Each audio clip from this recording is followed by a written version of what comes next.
Special meeting on the show cause hearing for Wonderland Ballroom. Could Mr. Del Pidio please step up, please? Excuse me. Sure.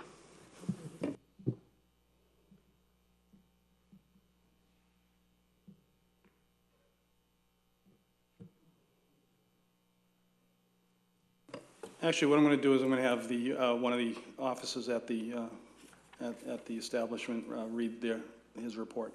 Absolutely. Sergeant Mason.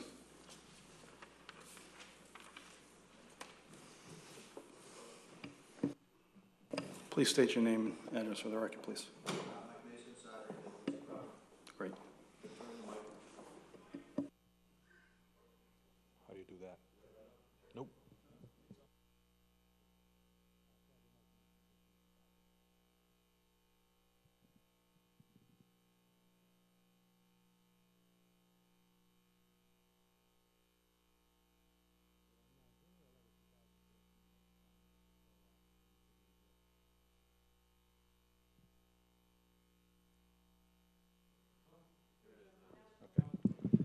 On January 11, 2014, I was assigned as a patrol officer at City Revere.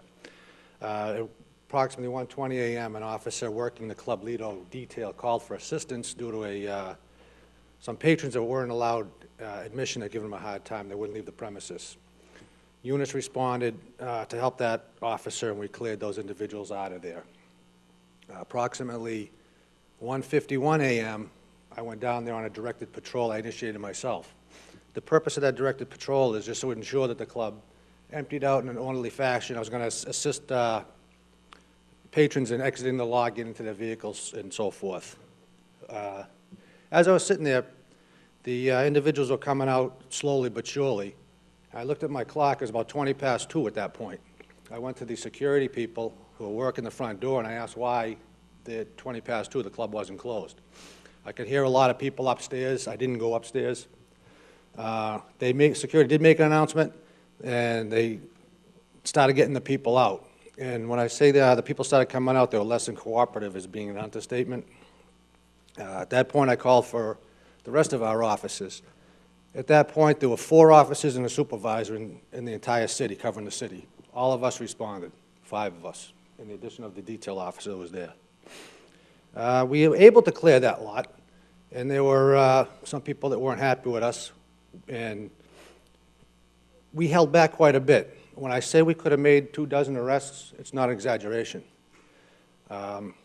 We did what we could to try to minimize any further problems. There were empty containers of alcohol around the vehicles. Some were empty. Some had some product still in them. It appears that, as we approached, people would drop what they were drinking and, go about their business. We asked people to get into their cars many times, We couldn't have been nicer. We couldn't have been more professional. And the guys I was working with that evening showed great restraint, tremendous restraint. It was a young crew. There was only 3 of us that have more than 4 years on the job. The rest of them were all young guys, and they were very good at helping clear that lot. And then later on that night, we had several other incidents. If you want me to go into that, I can go into that. But it was all patrons from that club in and around the city. A car accident up near Bell Circle, somebody hit something. Another car broke down. AAA was called for him. There was a house party on Beach Street that officers had to respond to with a bunch of people that are a little out of control. One of the people at that house party was the same guy that had one of the accidents. He was supposedly getting in the cab to go home to Boston. He went to the house party instead. 4 o'clock in the morning, we get a call down to the Comfort Inn Hotel. Large group in the hallway causing a scene, don't want to leave. We went in there as calm as we possibly could to try to dissipate yet another situation. All these people came from the Lido. 2 people had to be arrested that morning. And that's not because we went in there to arrest people, it's because they would not listen. They essentially arrested themselves. Oh, please, just get in your car and go somewhere else. Leave. They didn't want to cooperate. So basically, the letter I wrote is a violation of the 2 a.m. license. All the other stuff, I understand, we may or may not attribute to the club, but at 2:20 a.m., If I didn't get out of my police car and go up there, I don't know how late they would have stayed. But that's when they started coming out. Could I ask you a question? I mean, the people that you observed at these parties and road stoppages, did your guys recognize these people from the club? Not particularly face-wise, because there was a couple hundred people there, but the questions are, where you coming from? Club Lido. Gotcha. You know? Okay. So that's how we put two and two together. They were coming from that club. Gotcha. Great. And then there was a disturbance also at one of the local hotels? Yes, that was the, if you want me, I could. Yeah, refer the please, report. if you would. Yeah, that particular instance, we were called to the company at approximately 3:46 a.m. on a report of another disturbance, a loud party in the hallway. That was case number 14-1107. Initial responding officers Travado and Dean called for assistance due to a large crowd of unruly, intoxicated people who also came from Club Lido. They know this by talking to them, where you're coming from, why you're at the hotel, small talk like that.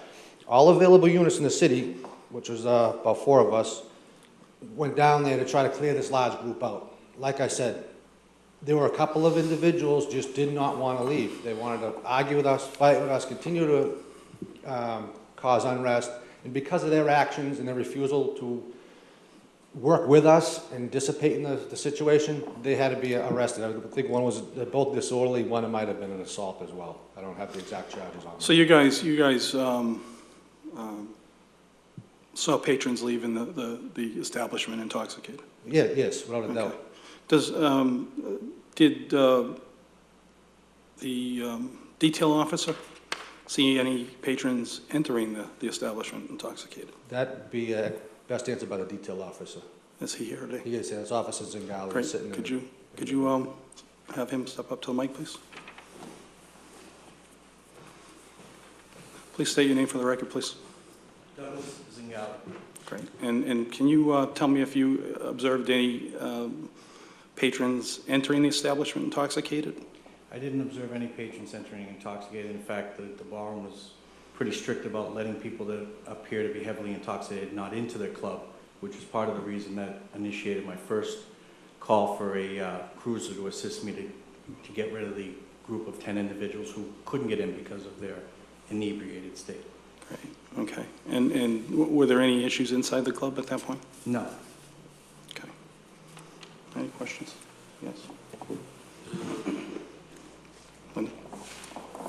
Actually, So, okay. because So when you saw these containers outside, assumed to have alcohol in them, coming from the club, would you say they took it out from the club?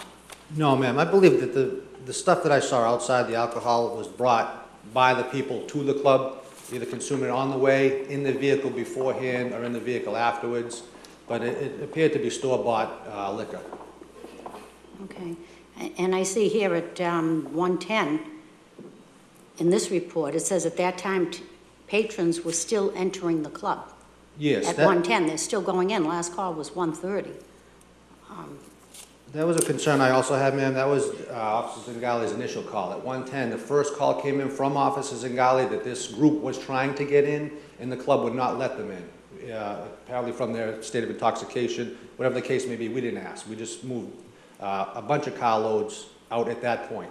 There were a bunch of people at the door, congregating at the door. When I was there, and I personally noticed people standing around, cars were pulling in. I'm not sure if the people at the door were out smoking and going back in, but there was traffic through and from the door. I cannot tell you if at that point they were allowing people in. And 1:30, last call, is a concern if they're allowing people in at 20 past. That's correct.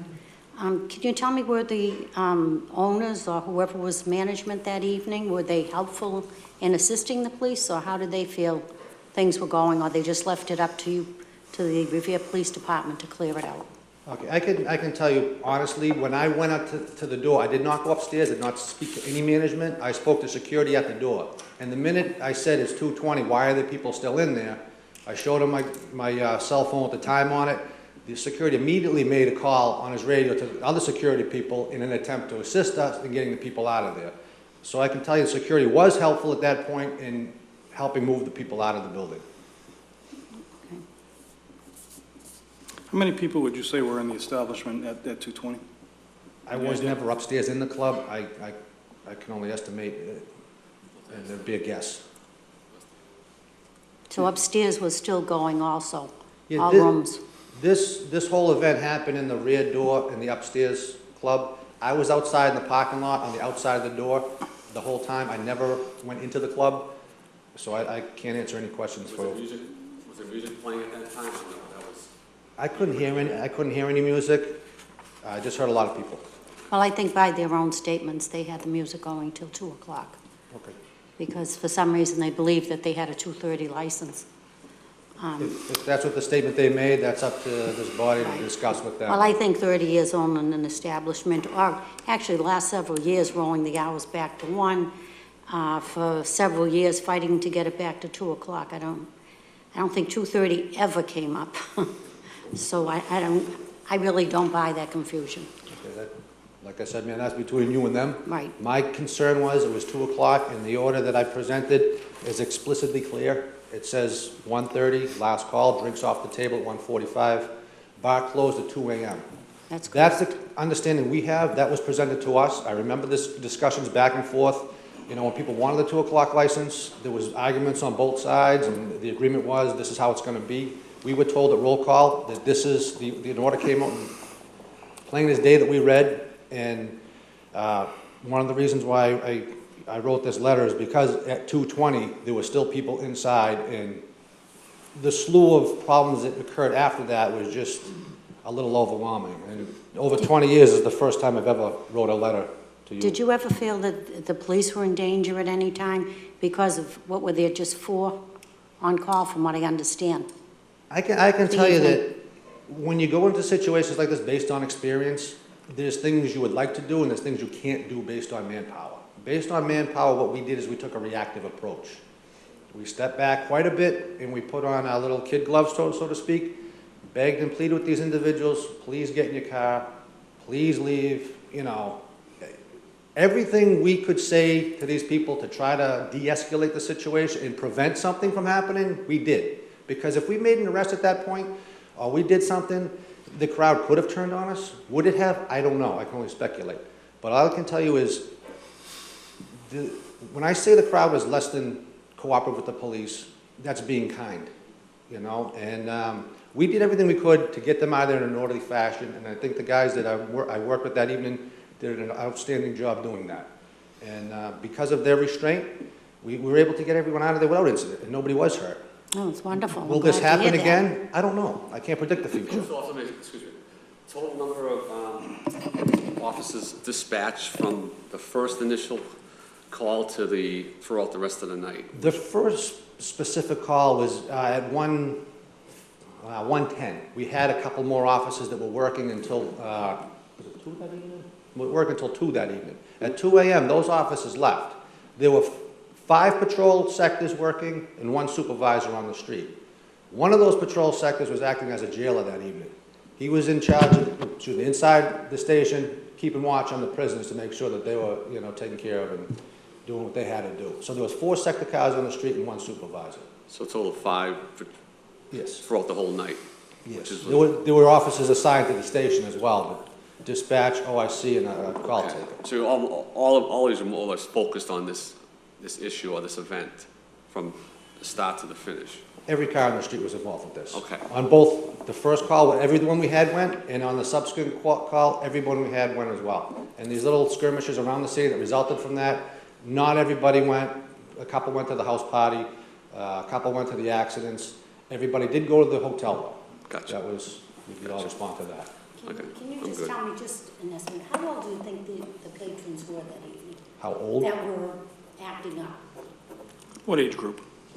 Probably 20 to 30 age group. Officer Zingali, when you were in the establishment, how many people at 220 did you feel that were in the establishment?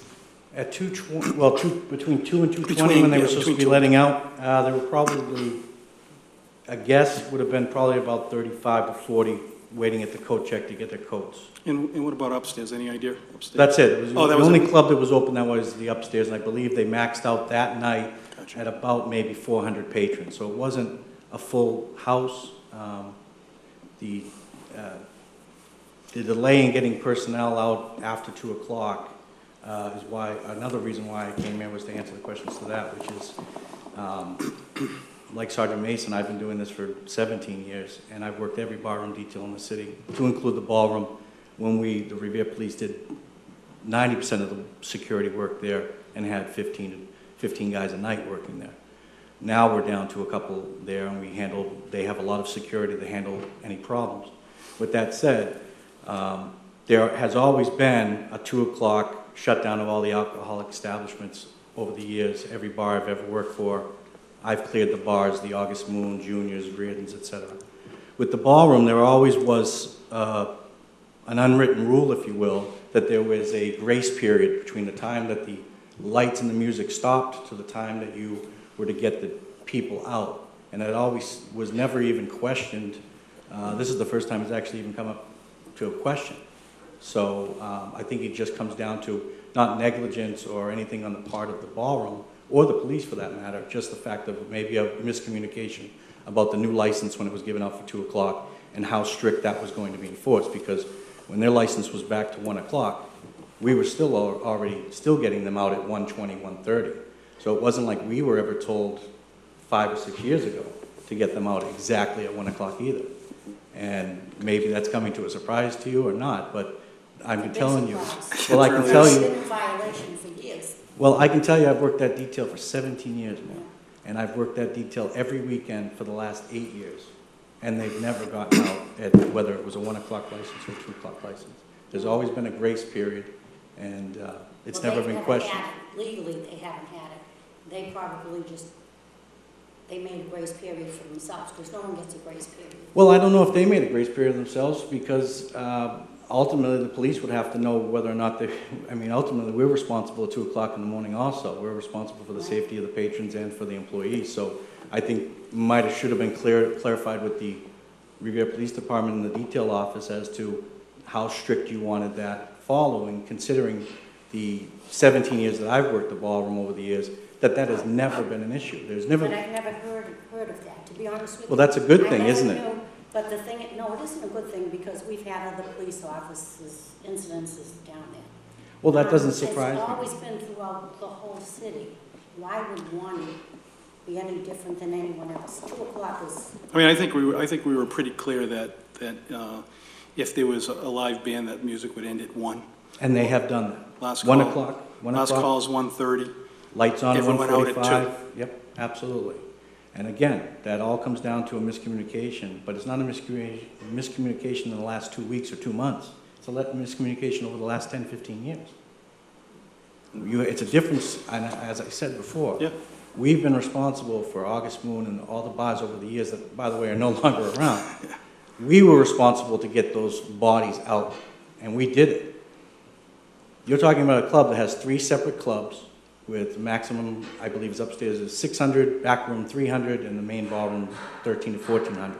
If you have all 3 clubs running, you could have 10 or 15 police officers there if you were able to get hired 15 police officers. But even with that, crowd control is crowd control.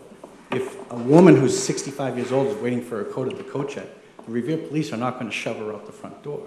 Now, could things be done differently to advance the ability to get personnel started quicker to that coat check? Sure, that's something to look at. But as far as their lack of getting people out at 2 o'clock, I don't feel that it was anything on their part maliciously, other than the fact that it's been past practice. Interesting. And I answer any other questions about interior operations that night, the initial calls that I made, anything you'd like to know. how many security officers were at the door? For employed by the ballroom? Yes. Or by Revere police By officers? the ballroom security. At the door, they have stages. They have a 3-stage tier, if you will. They check IDs, they band, they pat down, and then they let people up, and then somebody collects tickets. So there's almost like a 4-stage process. And at the door, they have females to pat down females, they have males to pat down males. They have 2 people to check IDs, then they go on to the pat-down, of course, the banding, and then upstairs. So that night, they must have had, I'd say at the front door, at least 8 people. And then upstairs, you have roving people that are making sure that people aren't acting wild or crazy or getting too drunk, you know, a normal bar room atmosphere. How many security people did you say they had on duty that night? Well, if they had 8 at the door, and I've never counted the security upstairs, but I mean, are you counting like bar back staff and things like that that use as a secondary security, just the main security? I'd say probably upstairs they probably had another 6 to 8 at least. For a capacity of only 400, that's fair, that's equitable. Yeah. And were they available when these incidents started at 2:20 in the morning? Well, there was no incident at 2:20. From my understanding, Clearing the building, they said they were still in the building at 2:20. Was security still there also? at the yes, time? it's the security, the Wonderland Security is responsible for clearing the actual interior of the building. The Revere Police do not do that any longer. We assist for any patrons who are being a problem, but it's ultimately they're coaxing people towards the door at the end of the evening. So the problem sounds like the people that try to get in at 110, they were sort of, it sounds to me, They were dressed inappropriately, Inappropriate. they were intoxicated, Okay. and they were very verbally assaultive towards myself and the Correct. security. And I've worked there, as I said, for 17 years. I don't think I've probably called the police station and asked for a cruiser to come down probably more than 10 times in 17 years. That group of 10 was, in my opinion, going to be a problem at 2 o'clock. So I called for one cruiser to come down. Usually when a cruiser comes down with the lights on, then the debate ends and people leave. Which, by the way, that took place. They left. There was only 10 individuals. so you think that most of the problems was centered around these individuals trying to get in, then hanging around the parking lot, versus the patrons inside who were waiting for their coat check Correct. and getting out. Those weren't the problem. Right. There was no problem at 2 o'clock, 2:15, other than the slowness of getting the coat check going and Correct. getting people It out. was just these people coming in around 120, 110. Or trying to get in. Yeah, trying to get in. They Right. were a little bit of an issue. Right, and then, well, it was a big issue. Big because, you know, everyone's a lawyer at 1:10 in the morning, and they know their rights. And he thought his right was to stand in front of the door, but that wasn't his right. His right was to be allowed to leave or go to jail, and he chose to leave. Okay, So, I got you. So I think the big issue here is, I mean, the incidents that happened at the ballroom, I'm sure we don't hear about all of them, but the 2 o'clock license, alcohol still on the tables, patrons still in the building, that's a huge violation. well, let me just correct you. There was no alcohol still on the tables at 2 o'clock. There was people getting to the coat check at 2 o'clock. But we make sure that they maintain 1:30 last call, 1:45 lights on, drinks, and they clear the bar. 2 o'clock, the music stops, and they're out. Well, here it says 1:30 drinks off the table, that was, And they've never broken that. And that's one thing, especially we feel, you know, whether we're responsible or not, it's a responsibility we take seriously. And we're not going to allow them to serve drinks till 2 o'clock in the morning, knowing that you have to get a person out at 2:05. So is it mostly people milling around the coat check area, or were there people actually sitting in the club and just? Coat check area. Just coat check? Yeah, it's a very small coat check. It's a very small room. In the wintertime, it's not a new phenomenon. It happens at the coat check because it's wintertime. People do not want to leave till they get their coat. You know, and they don't want to leave it in the door because they're not dressed for the winter to get into a club. and here it does say with, many of the patrons seem to have been highly intoxicated. Well, That that- were in the establishment, going to their cars, so Well, obviously there were 2 car accidents after they left there, they were intoxicated. Well, I can't answer for how highly or Oh, non-highly an no, individual is sure. intoxicated, but I think if they did go to the bar, they did consume alcohol, yes. But I would hope that they had a designated driver. Well, Maybe, there were 2 accidents, weren't there?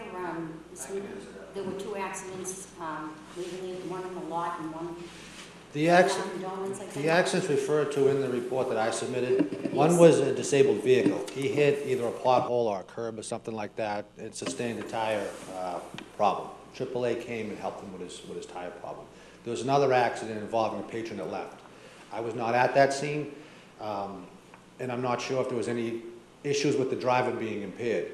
When I wrote in my report that people were highly intoxicated, I'm talking in general, people leaving the building.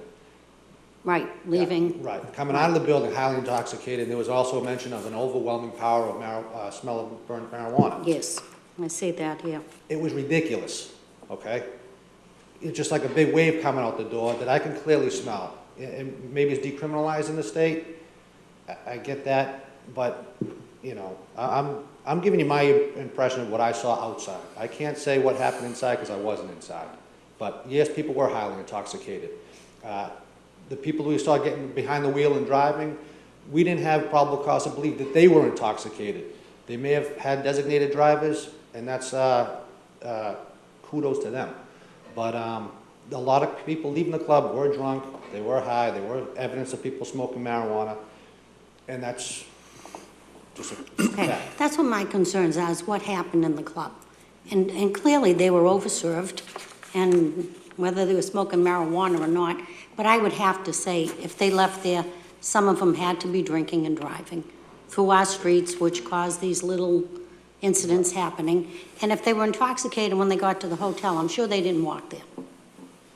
And there's also a couple of hour window after that, and they're at a hotel, and like I said, there was alcohol outside the club that people bought. They could have drank outside the club after they left the club, on the way to the hotel, at the hotel. That's speculation, I don't know. Great. Any other comments from both of you? Or any of your guys? I just had one question. Sure. Just, Officers in Guiley, just for the record, how many Revere police officers were assigned on detail that night? One, there was a misrepresentation by the promoter or promoters at this venue that did not, I don't believe, gave the accurate information what kind of clientele they were going to get that night. Okay, so you were the only police officer on. Yes.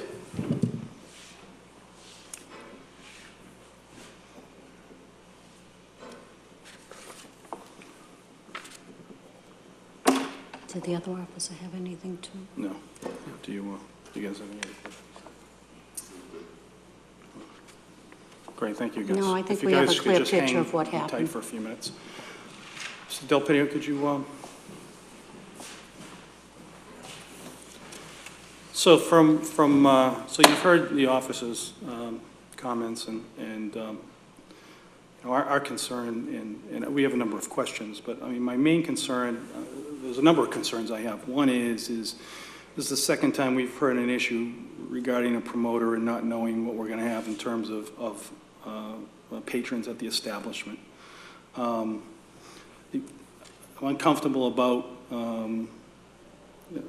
the security staff and being able to handle the situations out there. This is the second time we've heard about patrons getting unruly or milling around the club waiting for their coats and things like that. You know, one of the things that I think when we talked about 2 a.m., I think I was pretty clear on it, is that, you know, I wanted to make sure that security staff, you know, got into the parking lot and people get out of there pretty quickly without any incident. I'm not comfortable with that at this point in time.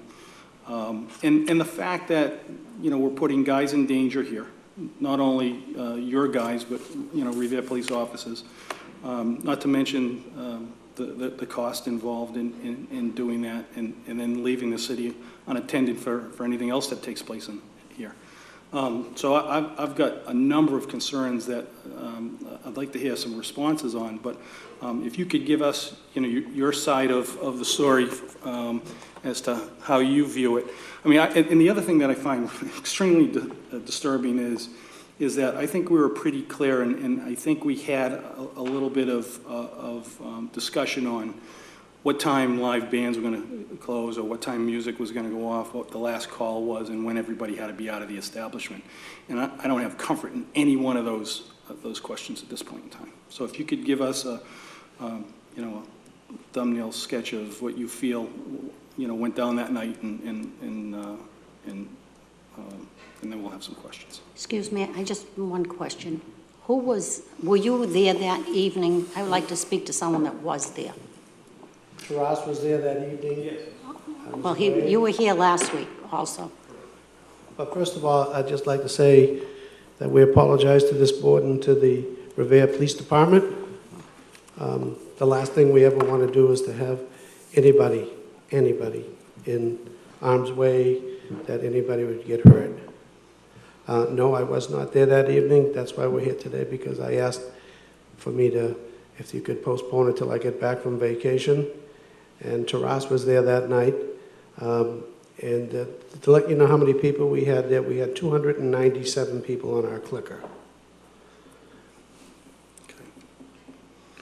For which room, not for the whole building? There was only one room open that night. And that was the room upstairs, correct? That was the event. Yeah. There was And no other event going on? I just asked the officer, it was just the one event? Just the one club upstairs. yeah. Does 297 sound like a solid number? It does? Okay. Okay, and how much? Well, that's what we had on our clicker. Okay. It was right in that area. And what did you have in terms of your security staff? There was 14 in all, 14? including managers. Because one of the things I'm really concerned about is if you had 14 and we have a Revere police officer who I feel is undermanned being there alone, you know, that's 15 guys, and, you know, we can't control 297. What are we going to do when we have 3 events there that there's 2,400 people? That really concerns me. I mean, I'm more concerned today than I was, you know, back in July or whenever we talked about some of the events that you guys had going on at that point in time. I will say that the venue rented the club to that promoter that evening. What we said we were going to get really wasn't really a true statement. They will never. Was it under or over? Oh, it was always over. It was over what you anticipated? Over. No. Excuse me. I thought you said underage. Oh, no. No. No, the amount of people was the same, but we weren't happy with the people that came there that evening either. And furthermore, I've already spoken to that promoter, and he will never, ever be back. Now, was this a promoter, was this the same promoter that you had when you had the last incident No. a month ago? No, Different one? no, totally So- different. So how, I mean, here's another issue that I have, is that how are you vetting out your promoters, and how long have you been dealing with these promoters? Because to me, you know, when you were up here a month ago, Yep. you know, I finally, I came around on the fact that, okay, you know, you attempted to do the right things. I don't want you not calling the police department when issues come up, but by the same token, I mean, here we are again talking about promoters, and so I'd like to know a little bit about how you vet those out, and then I'd also like to know, I mean, do you have those discussions about what type of age group it's going to be, what type of event it's going to be, and how do you determine whether you're getting the age group that you anticipate, and, you know, how do I know that you have enough security staff there to deal with something like that? Because here we are, you had 14 guys on staff, we had one detail officer, and then we had 5 police officers show up, and it was still a difficult thing to get under control in my mind. You know, the unfortunate part is that the person that we had renting the club that evening has worked with us for about 10 years. Mm-hmm. And many times he's rented in Boston. And we never had that problem. This was his first time out here. And, you know, I guess what he was telling us that he was going to do, he really didn't do. And the crowd really wasn't the kind of crowd that we would want at Wonderland. But, you know, we try to get through the night, and, you know, the coat check is a problem here in the wintertime. But you know what? By the sounds of things, I was too late, and I apologize to the board, and I will take it that it's our fault. But see, that's your responsibility. The It club is. is ultimately You're right. your responsibility. You know, for us to sit here and say, well, you know, let's try a different promoter, let's move the check coat room outside, you know, that We're a really function isn't hall. our job. That's not our job. Yeah, You we're a have a function. license, You know the rules and regulations of your license.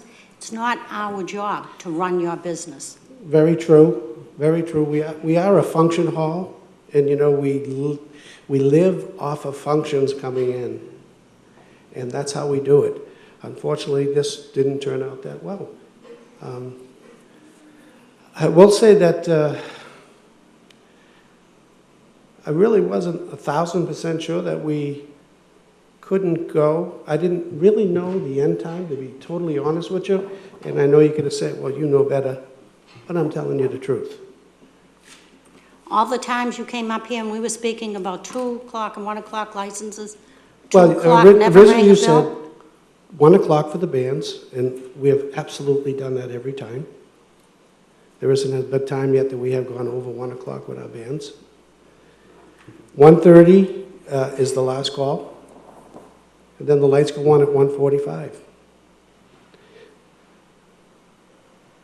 Now, It's a 2 apparently o'clock I license. should have had the lights on at 1:30. Sir, can you tell me, did the band go off at 1 o'clock? Because I There thought was no last band. time you were here. What time did, what time did the music go off? 1:45 when I turned the lights on. At 1:45. 1:45. Yes. So let me ask you a question. How would you anticipate getting out 300 people out of a hall, knowing that they have jackets in there and coats, and expect to get them out of there in 15 minutes? Well, usually you have a half hour to get everybody out of a building. If you take people and try to get them out in 15 minutes, you're going to have a lot of problems. You can't push people out like cattle. No, It I does take understand that, it but does take a half an hour. I understand that, but I also recognize that then maybe you need to make other provisions where, you know, that those lights go on at 1:15 and you start moving people out at that point. I mean, I recognize, you know, we went from 1 o'clock to 2 o'clock. To me, whether we're at 1 o'clock or 2 o'clock, what we have is operational issues, and it sounds like to me, based on Officer Zingali's comments, is that would have been an issue at 1 o'clock in the morning, that you're not getting people out at 1, that the doors are not closed at 1 o'clock. You know, they were closed at 1:15 or 1:20 or whatever it was. And so, you know, to me, these are operational issues. I'm very concerned about the fact that you know, you don't know who's showing up. Not a good handle on the promoters. I mean, how do you address those I would say that we've had thousands of concerts, and every now and then, you know, you're going to get some people that aren't very nice. But thousands and thousands and thousands of people are in and out of those doors. And I'll tell you one thing, we would never do anything to disrespect this board. And I'm not suggesting that. I'm not Or the suggesting Rivera that. Police Department, never, Yeah. never. And I'm not suggesting that. I mean, I understand. I understand that, I have to say, you know, and I don't want to keep harping on it, Go ahead. but you're not the only one that has a function hall in the city. Yep. You're the only one we've seen, though. I can tell you, we have matter of fact, just the past weekend, 400 people at a time. Place was closed up 2 o'clock. As a matter of fact, I think it was before 2 o'clock. Not a problem. And they have functions every week. We never see them, never hear from them. We see them, and we don't even see them at renewal. They have no problem. And those people also have coats. They have to go to the checkout, get their coats, claim it. I've been there, very orderly, and they're all out. I don't even know, and maybe I don't want to open another can of worms. I don't even think they have to have a detail. They run it. They know what their hours are. 1:30's last call, lights are on, people get their coats. Doors are locked at 2 o'clock. And they are 400 and over. You're talking 295. I'm sure they must have security at times. But they have large crowds. We've never seen them up here. Since they've had the license, I've never seen them. So It pains me It's to be here. I management. have to tell you the truth because of the people that were there. It most definitely pains me to be here. And I understand you have a job to do. The Revere Police Department has a job to do. I totally understand everything. well, you know, sir, if it was just your building and we could say, look, this is what we want, that's it. But when we start going into the neighborhoods and we start tying up the whole police department, the rest of the city's unprotected, to follow these incidents happening throughout the city, it's not fair to our city. It's just not fair. It's not, we're not talking about you two and the people that are in your building. We're talking about the city of Revere now. We're talking about the taxpayers of Revere. Even today, we have 4 officers sitting here. It's not just that we're picking on your building. We're doing our job I know that. as we were appointed to do. And that's to protect our city and give licenses out to responsible people who respect our city. What happens, 2 hours later, I Well, can't be held 2 hours responsible for later, that. if they're intoxicated and they do come from your place, you do have to, I can't, honestly, that is a police issue. I don't think this board can do much about it, but it certainly leads us to believe that maybe there's over-serving going on there, okay? On that particular night, the average person spent $20 at the bar, and $20 will get you 2 drinks. So that's what it came down to, $1 per person. So let me ask you a follow-up question to that then. So if Sergeant Mason sees intoxicated people out in the neighborhood, you guys are giving them the ability to go out and smoke and come back in. I mean, how do we know that they're not out in the parking lot drinking? Say that again? Yeah, Officer Mason, when he arrived at the scene, saw a number of intoxicated people out in the parking lot. So if in fact, you're talking about an average of 2 drinks per person, how could we have that many intoxicated people being out in that parking lot at that point? And also, let me just finish. So if you're allowing them out for smoke breaks or whatever, how do we know they're not out in the parking lots drinking? We have a designated smoking area. Okay. And they cannot leave that area. If they leave that area, they're done for the night. They cannot return. Okay, that's good. Did you say, do you give wristbands when they come in? Stamps now, Stamps, okay. to try to get people in quick. We went with the stamps because last time I was here, the wristbands were just too long. So we went to the stamp system. No, I was just questioning it. So the right people are getting back in, you do identify them? Yes, ma'am. I'm just a little confused on the, Officer Mason, on the marijuana, you smell it? Outside the, Yes. Oh, so was- All my interaction was outside the building. Outside the building. And that big wave that I smelled was outside in the parking lot. it was, okay, it wasn't people I'm leaving not sure if there. it came, when the doors opened, if it came out from the building. Okay. I don't know where it came from, but it was out there and it Okay, was. there was no evidence, that people were smoking pot inside the building or? No, Okay, none no of evidence of that, No. okay, thanks. We would not allow that either. Correct. No.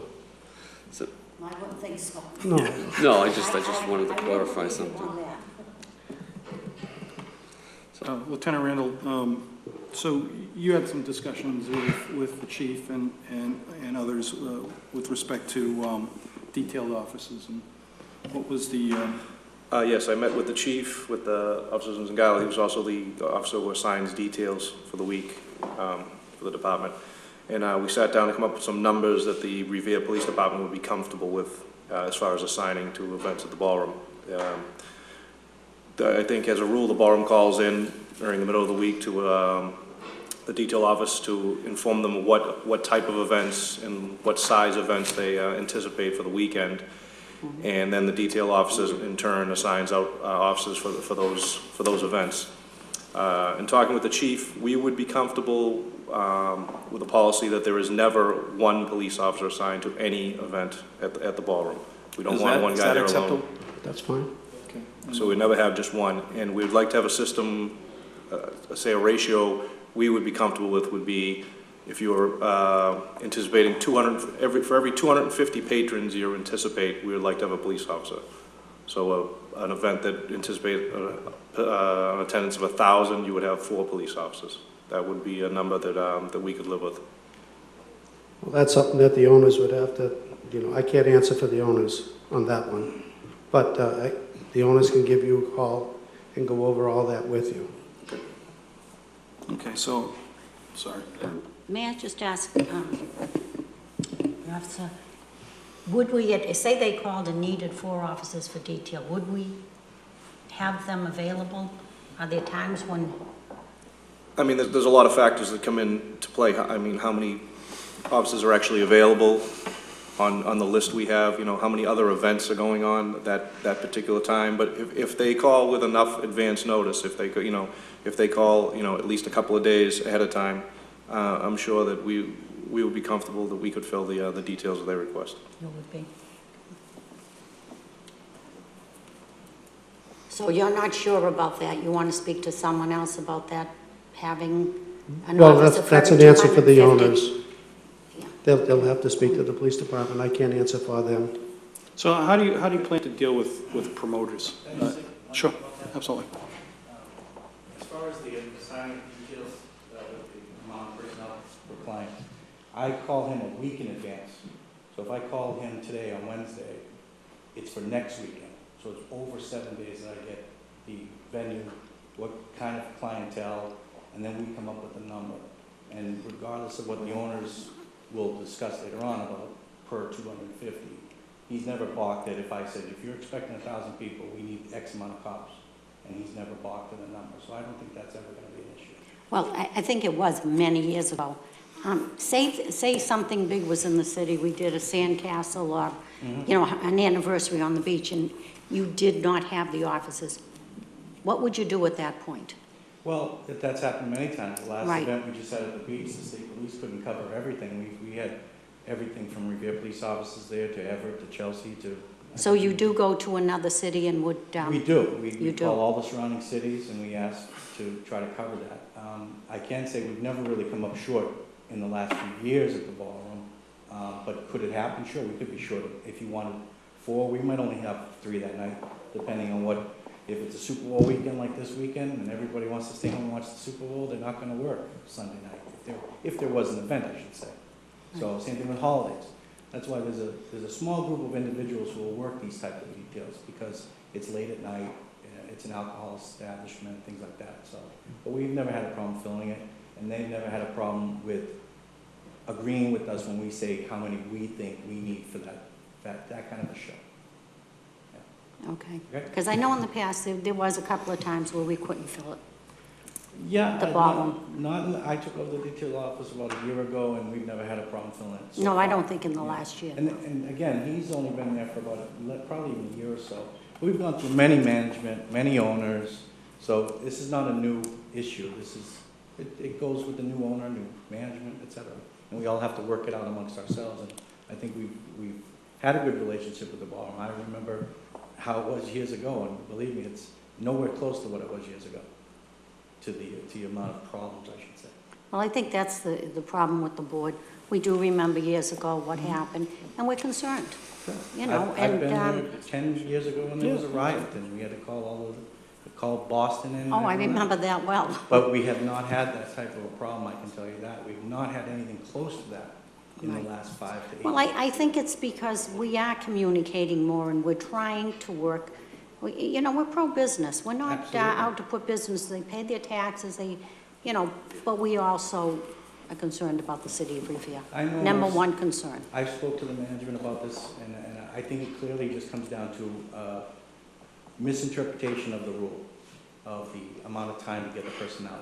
I think there's just a lapse there. And it's on myself as well, the assigning of details that, if I knew something to be a certain way for 15 years, unless someone tells me, I don't know that I'm supposed to tell the officers I assigned to go there next Saturday, get them all out at 2 o'clock. But once Lieutenant Randall makes that decision, or the board makes this decision. Well, it's not a that's the decision, law. that's what it is. Exactly. That's the law. Absolutely, and we will enforce that, ma'am. So on that point, this is kind of my next question. Delphio, what is your understanding about the process starting at 1 o'clock till 2 o'clock right now. You earlier said, you know, music stops, I mean, the drinks stop at 1. No, drinks don't stop at 1. I'm sorry, 1, was it 1:30, right? Yeah. 1:30. And then you start, The music shuts off, we shut the music off at 1:45. okay. And I think that right there, that 15 minutes is where the problem is. 1:45, live music is 1 o'clock. That's correct. That's what, 1 o'clock. But the, The DJ, Yeah. Yes, 1:45. Yeah. And I think that's where the problem comes, you know. In Boston, we have a 2 o'clock license, we have from 2 to 2:30. And I was going under the assumption that, you know, if we had a 2 o'clock here, that we had till 2:30 to get them out, but not, no, I'm wrong, and I'll admit I'm wrong.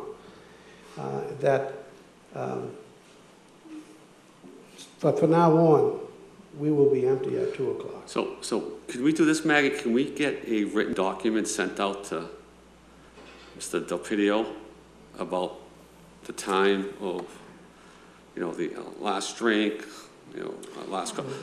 No, I think it's in writing, and there's no question that has to be done.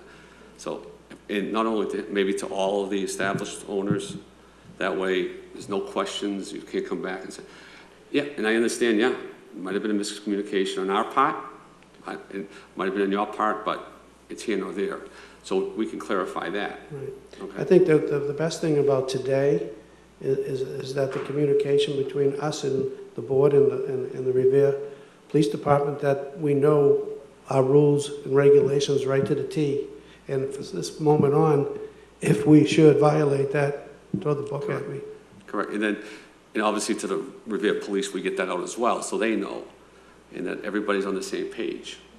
And then next, and then in terms of promoters, I know this one you've been working for 10 years, so obviously there's a relationship. Didn't work out this time. No. Do you have a kind of written process that you go by to, you know, to check with your promoters on the type of events, the? Well, a lot of our events, again, are big artists. You know, this one was just a one-night gig that they put on, and not that he was going to be back again. Mm-hmm. But we do that every now and then. Somebody wants to rent a room, we rent the room to them. Okay. But I'm not going to rent a room to somebody that I think is going to cause problems. The problem were that the people that couldn't get in. That was the real problem. We have a strict dress code. They weren't coming in. And for some reason, there was any other problems with them, they weren't coming in. Okay. Believe me when I tell you, we run as good a place as we can, and it's not a lack of unprofessionalism by any means, but it's a lot of work. Mm-hmm. And we try very hard, and that's all I can say to back ourselves up, is that we're honest and do the best we can. So there is some due diligence when you get an event, you know, that someone comes up to you and wants to rent a room for an event, you do some due diligence and you have a kind of a... I don't give it to question. everybody. You don't? No, no. Okay. There are some events that I Sure, know no. are just not what we need. It's not what the town of Revere needs. So, yes, will I tell people, geez, I'm sorry, we can't do it? Yes, there is. Okay. No. Senator Mason, one question. On that night, you had 4 guys that were out on the street, and you had 2 others, I guess, that were on. What time did they leave their shift? There's 2 that are on till 2 a.m. they leave. And then we're down to the minimum manning is 9 officers on an a.m. shift. Okay. Total for the whole city. So early, but you mentioned earlier in the evening that there were a couple of other guys that were on? Yeah, Oh, they- those were the 2 Yeah, guys you their were referring shift to? ends at 2 a.m. So at 2 a.m. they went home. At 2:20, when I was Gotcha. calling for additional units, they were already out Gone. of, Gotcha. off duty. Okay. Thank you. I'm good. Any questions?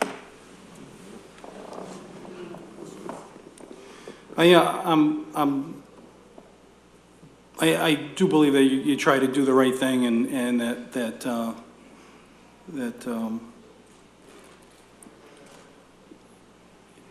I do believe that you don't want, you know, any one of your employees in harm's way or the police department or the citizens for that matter. However, I'll be quite honest, I'm really uncomfortable. I'm still a little uncomfortable about it. I haven't it's disturbing to me that out of all of the establishments that went for 2 a.m., with respect to timing, we haven't had any issues except Wonderland. And in a place that big, it just, I find it a little disturbing, to be quite honest.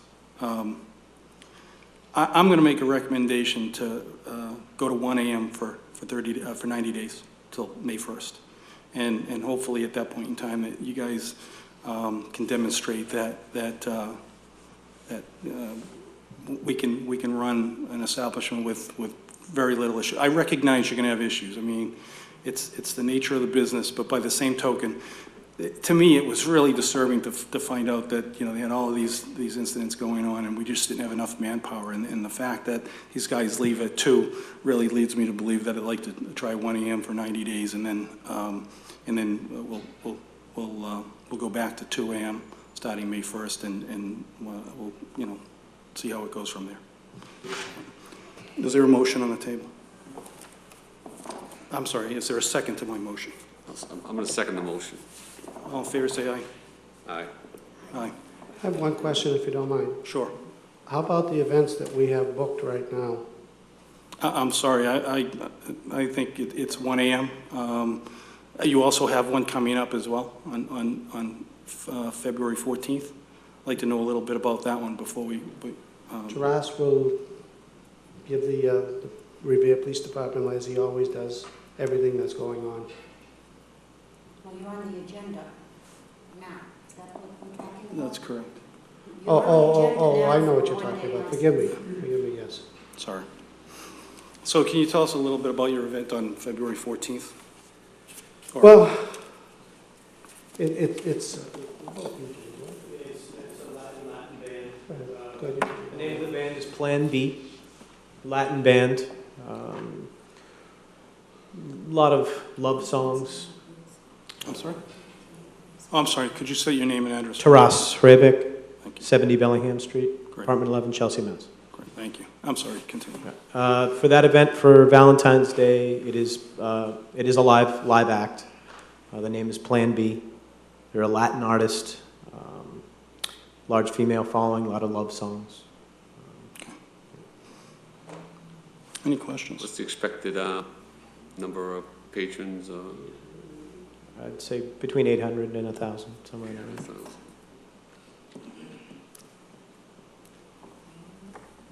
So, You have 8 to 1 a.m., correct? That's what it says here. For live music. yeah, obviously, we'll have to change that for now. Yeah. So you'll get with the police department to determine the number of detailed officers for that event? With the 1 o'clock, what time can the band play till? 12. Oh, my God. 12:30. Well, I mean, if last call is at 12:30, how do you expect to get everybody out of there? I mean, Well, I was figuring if we have a 1 o'clock license, we have the 1:30 to get them out. But am I reading this? That- 18? That's what, But you're No. going to have 18. well, that's what they were asking for the women. Well, they can't drink, 18 can't drink. That is correct. so what do you plan to do with that to monitor to that situation? Well, there was going to be a separate area for drinking only. But no, 12:30. I mean, it's unfortunate. I mean, I hate to be in the position to have to I believe roll you. back hours to 1 a.m. I do believe you. I mean, I think we were, we were proponents of 2 a.m. and I just think that based on the fact that you go to 1 a.m. I mean, closing, it would be 12 music, 12:30, drink stop, everybody out of there by 1. And it would be the same as if it was 2 or if it was 12, it would be the same format. right, because it is with the ABCC, the hour that you close, you have a half hour after that. So if we had a 1 o'clock license, It goes by every city and town. Okay, There's no, I, everyone can set their own hours. all right. I'm sorry, you know, my feeling is, you know, we'll go back to 2 AM on May 1st. What's that? Excuse me, Commissioner.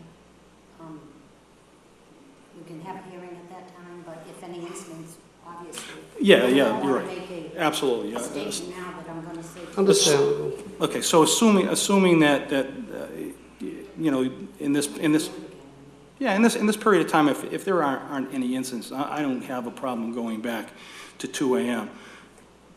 Any response, you know, any issues at the establishment, then, you know, we'll come back and we'll have a, I know that this board is for business, I do know that, and I've been in front of many boards, and I think out of all the boards, that this one is the one that really wants business going, to keep jobs going, and I know that. And it's just unfortunate that some people are gonna make it very hard for us right now. For us to do this to 12:30 with these bands, I think we're gonna lose a ton of contracts.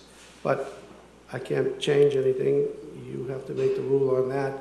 But I think we'll have a lot of contracts that will cancel on us. I mean, it's unfortunate, I think that, you know, based on the merits of what we heard today, I think that's fair. I mean, I think the last time you came in, you know, I was of the opinion at that point in time to potentially roll back the hours. I mean, you came back with some pretty compelling arguments as to what happened. You know, we took them at face value. We didn't, you know, we just tabled it.